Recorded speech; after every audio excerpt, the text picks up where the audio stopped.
Fala aí pessoal, beleza? Sejam bem-vindos a mais um vídeo, e no vídeo de hoje vamos dar continuidade ao nosso material referente ao capítulo 45 do mangá, onde dessa vez teremos mais espaço para abordar de forma completa apenas um tema específico e complexo que a gente não teria tempo de comentar na nossa última review. Mas antes de começar o vídeo de hoje, se você é novo por aqui, não se esqueça de se inscrever e ativar o sininho para que você não perca os próximos vídeos do canal. E então, sem mais delongas, bora pro vídeo de hoje.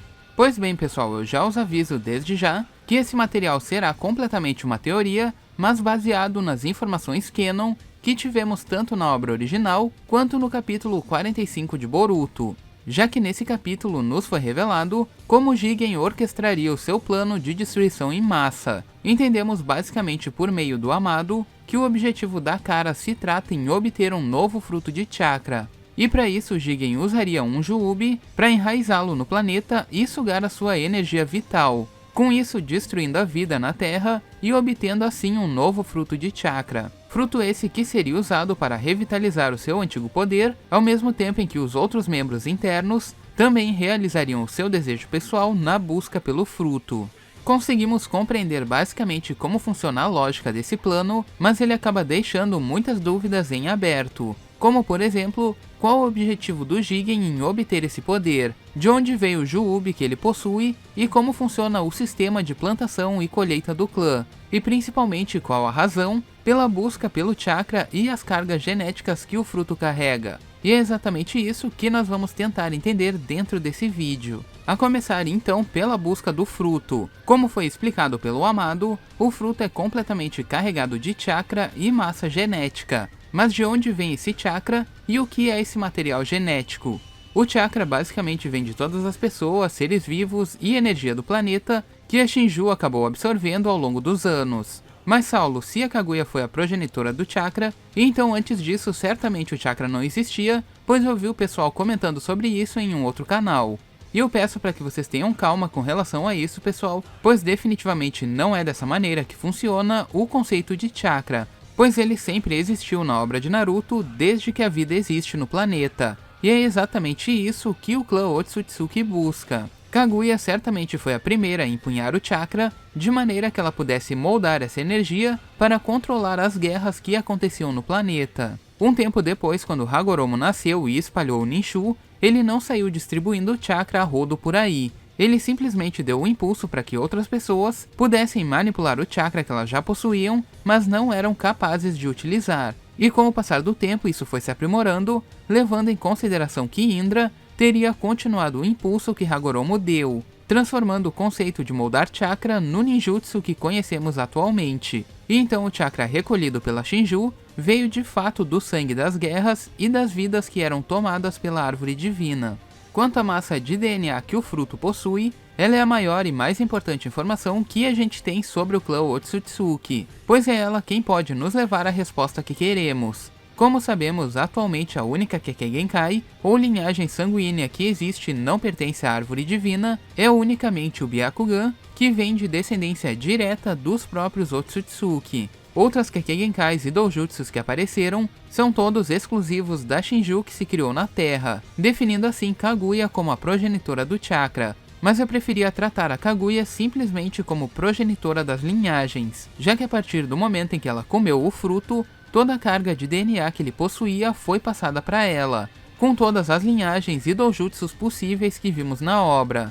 Linhagens essas que se espalhariam pelo mundo conforme a descendência da humanidade fosse avançando. Ou seja, com isso sabemos que as linhagens não existiam no planeta, e elas não foram recolhidas pela Shinju e então entregues a Kaguya através do fruto, pois as linhagens pertencem exclusivamente à árvore divina e que são passadas através do fruto, sendo então o fato de que cada árvore possui uma genética diferente e uma carga diferente de DNA que ela vai carregar, com linhagens totalmente diferentes uma das outras. Sendo assim, podemos considerar que existe uma espécie de seleção entre as árvores, onde podemos ter umas mais raras do que outras, e que a Shinju que foi enviada à Terra seria a mais especial delas, pois foi a árvore que vimos produzindo o fruto mais poderoso de chakra, principalmente devido à tamanha diferença dos poderes que Kaguya tem com relação aos demais Otsutsukis do clã, que também consumiam frutos desse tipo com frequência. e a diferença do DNA de cada fruto que é dado pela árvore também vai variar com a quantia de chakra que o planeta pôde conceder, e a raridade da árvore que absorveu essa energia. Pois como vimos, o Rinnegan e as linhagens de Kaguya eram definitivamente mais poderosos do que de outros membros do seu clã, como o caso de Momoshiki e Urashiki, que consumiam com frequência outros frutos menores de outras árvores. Enfim, sabendo de tudo isso, compreendemos que a busca dos Otsutsuki não é só pelo chakra, mas sim pelo DNA de todos os frutos que vão ocasionar na evolução da linhagem do clã. Isso fica tão nítido quando colocamos a lei do clã à prova, quando Kinshiki sabe que teria de se sacrificar para que o Momoshiki viesse então a consumi-lo.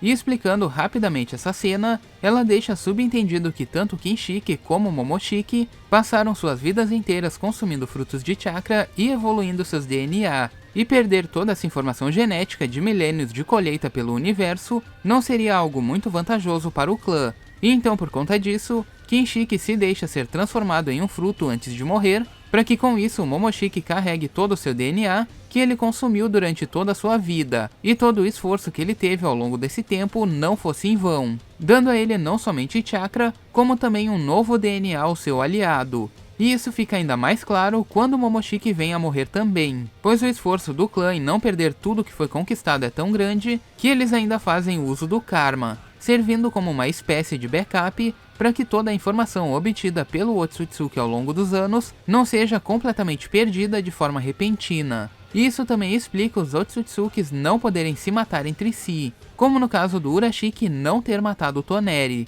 já que a informação genética que ele tinha seria muito importante em algum momento para o próprio clã.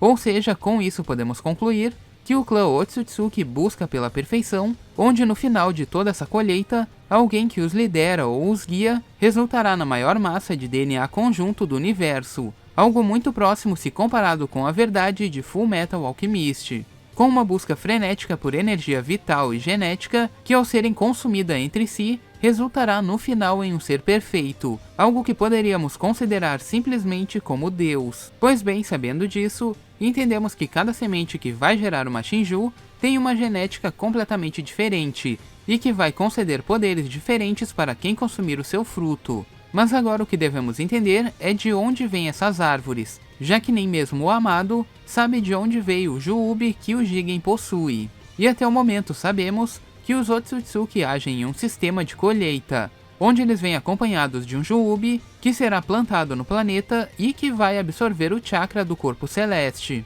Mas como vimos, nem Kaguya, nem Momoshiki, nem Urashiki vieram para a Terra acompanhados de um Juubi, o que deixa subentendido que eles se dividem basicamente em 3 classes, sendo a primeira delas os que plantam, que no caso são os seres que têm poderes para dominar um Juubi, como no caso do próprio Ishiki. Em segundo temos os que vigiam as plantações que são feitas, como no caso do Urashiki, que está sempre vigiando os locais em que o clã pisa. E por último temos os que colhem, que são os membros de maior confiança do clã, ou seja, Kaguya, Momoshiki e Kinshiki, que foram encarregados de colher o fruto que nasceria na terra. Embora o Momoshiki também seja mencionado como um plantador, mas vamos chegar nesse ponto daqui a pouco. E sabendo de tudo isso, podemos entender que alguém veio à Terra antes da Kaguya, onde chegou e plantou um Juubi, que no final seria a Shinju que conhecemos hoje, que mais tarde teria o seu fruto comido pela própria Kaguya. Não sabemos ao certo, mas supostamente o Otsutsuki que chegou antes para fazer a plantação, muito provavelmente foi o próprio Ishiki. Enfim, agora precisamos entender como as sementes do Juubi funcionam, já que vimos o Juubi em 2 formas, sendo a forma completa do Juubi da guerra, que poderia se transformar na árvore divina, e a forma de broto, que vimos durante o capítulo 35 do mangá, onde o Amado explica que ele será plantado no planeta pelo Jigen. E como sabemos, um Juubi não é pouca coisa, pois eles são uma quantidade massiva de chakra e dificilmente podem ser dominados por qualquer um.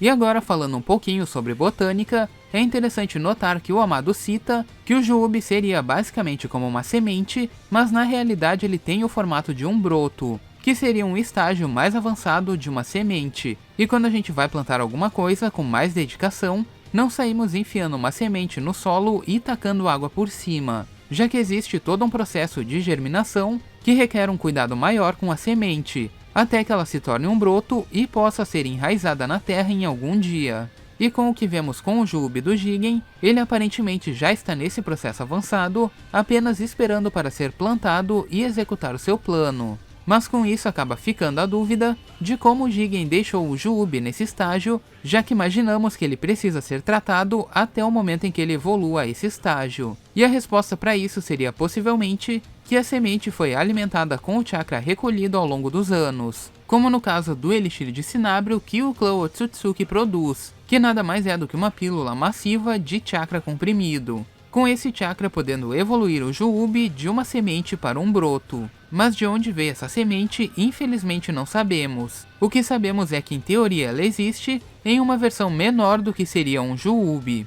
E curiosamente nós temos uma pequena passagem do que poderia vir a ser isso, ainda que mesmo assim fosse uma especulação muito rasa, que é quando Momoshiki chega no exame Chunin e ele afirma que com o chakra do Naruto, ele poderia simplesmente replantar a árvore divina. Porém, como seria isso? E teoricamente falando, é possível que ele tivesse uma dessas sementes guardada em algum lugar, que seria alimentada e tratada com o chakra recolhido do Naruto, e quando estivesse pronta o suficiente, ela seria replantada para extrair um novo fruto. Só que para isso ele precisaria nos apresentar uma semente a ser tratada. Isso é algo que nunca vimos e nem mesmo o Amado sabe de onde vem. Mas o que podemos imaginar é que ela seria uma versão bem menor do Juubi, que com o passar do tempo se tornará um broto plenamente pronto para ser plantado. E já vimos um desenvolver parecido dessas massas de chakra com o passar do tempo, justamente quando Hagoromo criou as bijus em sua forma infantil, e com o passar do tempo elas se tornaram o que são hoje.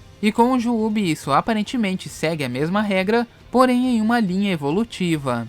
Pois se pegarmos o Juubi completo evoluído na guerra, o seu Rinnegan possuía o total de 9 Tomoes. E quando olhamos para o broto menor que o Jigen possui, o Rinnegan desse Juubi possui 6 Tomoes, imaginando assim que ele estaria em uma escala evolutiva um pouco atrás do Juubi que vimos durante a guerra. E quando imaginamos uma semente menor e menos desenvolvida, acaba vindo só uma coisa na mente, sendo uma criatura em menor escala e certamente com um Rinnegan desfragmentado em suas versões anteriores, ou seja, o Sharingan. E curiosamente, na obra de Boruto, nós já tivemos a apresentação de algo muito parecido com isso, que não possui informação alguma, nem nome e nem absolutamente nada, mas a sua estética se assemelha muito com a de um Juubi, principalmente quando se trata dos traços no olho e também na boca.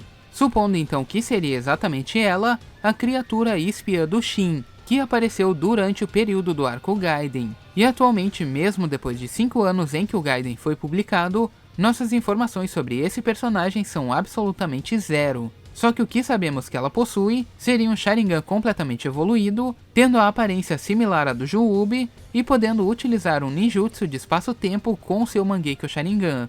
E se fosse para arriscar algo, eu diria que a forma mais básica do que viria a ser uma semente de Juubi seria exatamente o que esse personagem representa. Agora, qual o motivo dele ter aparecido e a razão dele estar com o Shin a gente ainda não sabe. Só o que sabemos é que o Shin foi um vilão super raso com objetivos muito mal explorados e que deixou enormes pontas soltas dentro da obra até agora. Portanto, não me admiraria nada se esse personagem tivesse alguma ligação com o passado de Kaguya, ou que possa ser abordado em algum momento no futuro da obra, como no caso do Shin Filho retornando à obra com mais informações. Enfim, fica aí esse pensamento em aberto. Enfim pessoal, eu acredito que seja isso, chegamos em um ponto em que não há mais o que especular sobre o tema, e eu peço encarecidamente que você deixe seu gostei para ajudar o canal, pois esse tipo de vídeo realmente dá muito trabalho para fazer. Compartilhe esse vídeo com seus amigos, para que esse material possa se divulgar um pouco mais. E caso você queira apoiar o canal, o link do nosso Padrim vai estar aqui na descrição.